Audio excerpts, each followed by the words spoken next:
Fashion stylish Wanda Hara membuat permohonan maaf dan klarifikasi di akun media sosial Instagram miliknya. Lewat unggahannya itu, Wanda meminta maaf atas tindakannya memakai kerudung dan cadar ketika kajian Ustaz Hanan Attaqi beberapa waktu lalu. Wanda dikecam netizen di media sosial karena semua orang mengetahui bahwa Wanda Hara adalah seorang pria dengan penampilan perempuan.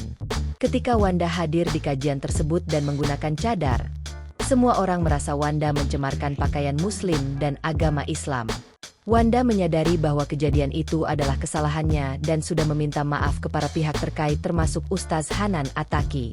Di kesempatan berbeda, Nikita Mirzani juga berharap netizen berhenti menghujat Wanda Hara.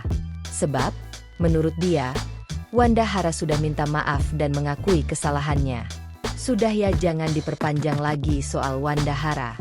Dia sudah mengakui kesalahannya. Sudah. Yang penting dia sudah mengakui kesalahannya, cukup.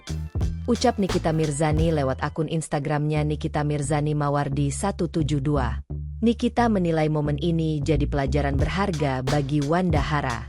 Didoakan saja semoga Wanda Hara bisa menjadi laki-laki seutuhnya. Tandas Nikita. Sebenarnya ini bukan pelajaran untuk Wanda Hara aja, tapi Wanda Hara very gentleman, dia sudah meminta maaf sama masyarakat Indonesia, sudah jangan diperpanjang lagi. Ya, ini pelajaran untuk semua war di luar sana yang belum sadar bahwa mereka adalah laki-laki. Mau kalian tebas itu burung perkutut kalian tetap laki-laki. Ya, mau pakaian perempuan kek, mau berdandan kek, terserah. Tapi kalau untuk urusan agama jangan dimain-mainkan. Gue juga pendosa, gue gak seutuhnya ngerti, paham tentang agama.